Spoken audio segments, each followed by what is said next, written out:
Olá, mulheres! Então, vamos dar seguimento à nossa temática, né? O resgate e a cura da criança interior. No vídeo passado eu trouxe os dois livros, né? Um da Tati Guedes, que é O Movimento do Amor, e o outro Pequeno Príncipe. E através dessas duas leituras, mas nós temos uma vasta literatura sobre a criança interior, onde os autores deixaram vestígios, né? Onde encontrar essa criança e como se conectar. Então eu sugeri esses dois, mas tem inúmeros. Quem quiser e ficar interessado pode me perguntar no direct. Eu tenho uma lista bem grande assim pra gente poder potencializar e entender essa criança. Então vamos falar um pouquinho do exercício, né? Passado foi escrever uma cartinha para a criança, dizendo que vocês já são adultas e que hoje vocês podem dar colo, acolher, cuidar e que essa criancinha não vai estar mais sozinha. Conseguiram fazer? Não? Podem dar os feedbacks lá. E hoje é um outro questionamento para também olhar um pouquinho para essa criança. É uma pergunta assim, simples, mas ela dá um impacto, né? Porque as perguntas fazem isso, na verdade, na nossa psique. A gente às vezes fica tão. Até porque a gente é treinada com um modelo de escola que a gente sempre tem que dar uma resposta, né, dos conteúdos. Então, a gente sempre está pronta que tem que responder a uma pergunta. Só que quando a gente trata de jornada terapêutica e de autoconhecimento, na verdade, não é tão importante tu saber a resposta, mas tu te questionar e tu ter uma postura questionadora e crítica. Então, nesse sentido, porque faz esse movimento na psique, faz com que as coisas se organizem, se movimentem, troquem de lugar, ou daqui a pouco vai para um lugar que realmente deveria, né? O sentimento deveria estar nesse lugar ou tal. Então faz todo esse movimento, é bem importante. Então a pergunta de hoje é assim, o que realmente o coração de vocês está pedindo hoje? Esse chakra cardíaco, né, que é uma fonte de amor e que é uma fonte de energia importantíssima, que aqui ficam guardados nossos registros, né, de amor, de dor, nossas mágoas. Então, e quanto a gente não se conecta com ele, né, e não presta atenção nesse ponto energético de tanta potência. Então a criança interior, na verdade, faz com que a gente volte para o nosso chakra cardíaco e entenda que o amor pode ser puro, inocente.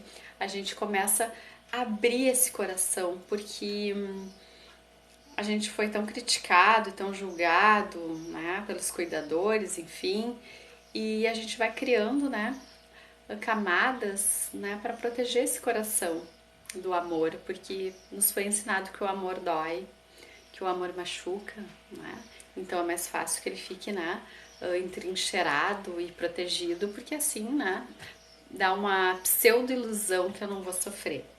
Mas na verdade, quando a gente olha para nossa criança interior, aí sim a gente abre esse coração, a gente pode ficar vulnerável e a gente pode também sentir o amor e dar o amor.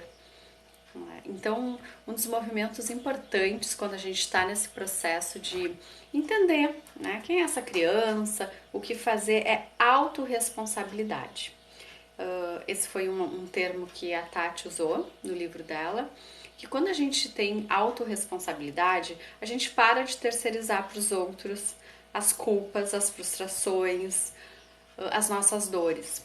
A gente sai da posição de vítima e passa a ser responsável, protagonista da nossa vida. Então, olha que importante quando eu me comprometo com o meu processo e quando eu entendo assim, bom, a minha história é essa. Enquanto eu era pequena, eu não poderia dar conta e nem tinha como dar conta. Só que agora eu sou uma adulta olhando aquela história e olhando aquela criancinha, agora eu posso dar conta. Então eu me comprometo e tenho uma postura de autorresponsabilidade. Então eu saio da posição de vítima, porque né, é mais fácil a gente ficar nessa posição de vítima para funcionar né, até como proteção, né? Eu tô ali, eu sou a vítima, eu sou a coitadinha, olha o que fizeram de mim. Então eu não saio desse papel. E quando eu me identifico, que na verdade quando a gente se identifica com a vítima, veste essa carapuça de vítima, a gente tá identificada com o falso self, porque o nosso self, ele é amor puro, ele é a fonte primordial de amor. Então é um falso self, sim. Eu ser vítima é um falso self. Então eu tenho que olhar, porque se eu ficar presa nessa identificação de vítima, eu vou estar atraindo situações repetitivas na minha vida, onde eu passe a ocupar esse lugar de vítima e as coisas acontecem para mim ser vítima. Porque é assim que eu funciono, que é assim que eu me reconheço. Então é como se tu informasse, né, para o universo e para os sistemas que tu está se relacionando, os campos sistêmicos, que é assim que, né, que tu é. Então, ó, se eu sou assim vítima, ó, logo tu vai ser o algoz. Então, poder olhar isso. Então, no Pequeno Príncipe, o autor brilhantemente tem esse encontro com o príncipezinho e o príncipezinho vai falando para ele de uma forma tão simples as preocupações dele, que ele começa a se desmontar, ele começa a tirar aquelas máscaras, ele começa a entender que ok, que os adultos realmente, né, não valorizaram o desenho dele porque estavam ocupados demais ou porque, né, não valorizaram mesmo, estavam distraídos, enfim, mas que agora ele pode, né, entender isso e se ele quiser pode até ser desenhista, né.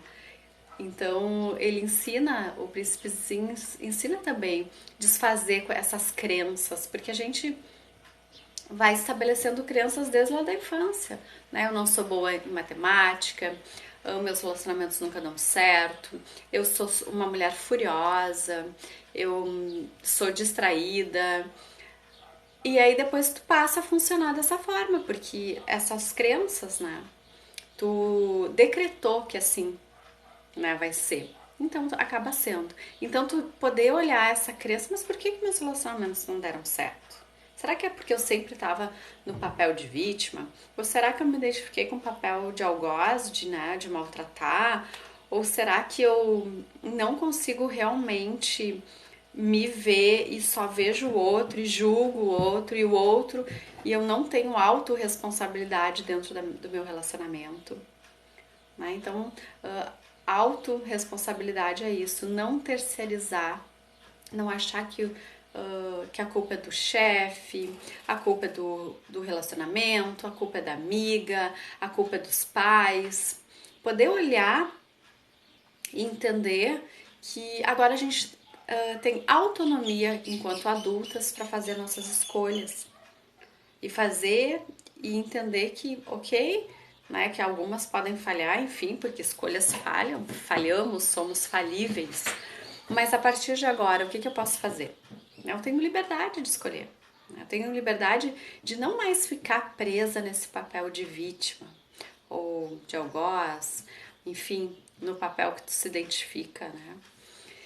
Então, um exercício pra gente também, uma perguntinha assim: qual é a dor central da tua criança? Não é fácil responder, né? Mas tentar assim entender quando vem um conflito, quando vem aquela dor que tu não dá conta, que dor é essa? Porque daí tu pode olhar para essa dor e entender, né? O que tem por trás ali? É uma rejeição? É abandono? O que tem? Qual é a dor? Né? Qual é a maior dor? E aí pode, né, criar estratégias e utilizar técnicas para poder olhar para essa dor e ressignificar essa dor. Bom, o que eu faço com ela agora? Eu já sei que eu me sinto rejeitada. Então, se o meu parceiro lá não me dá atenção, vem aquela coisa, eu já acho que o nosso relacionamento não tá bom. O que eu posso fazer para me abastecer? Pegar essa criança, entender que agora tu vai cuidar dela e que a rejeição do outro tem muito mais a ver com as questões do outro do que com as minhas, eu que tenho que dar conta. Então é um processo, é uma jornada cotidiana, né? De se olhar e de se entregar para esse processo. Então, né, vocês podem fazer perguntas no direct, eu respondo. E no próximo vídeo, daí a gente fala mais um pouquinho desse movimento e finaliza, né, essas questões da criança interior. Depois vou trazer outros assuntos, enfim. Espero que tenham gostado e até mais. Beijo!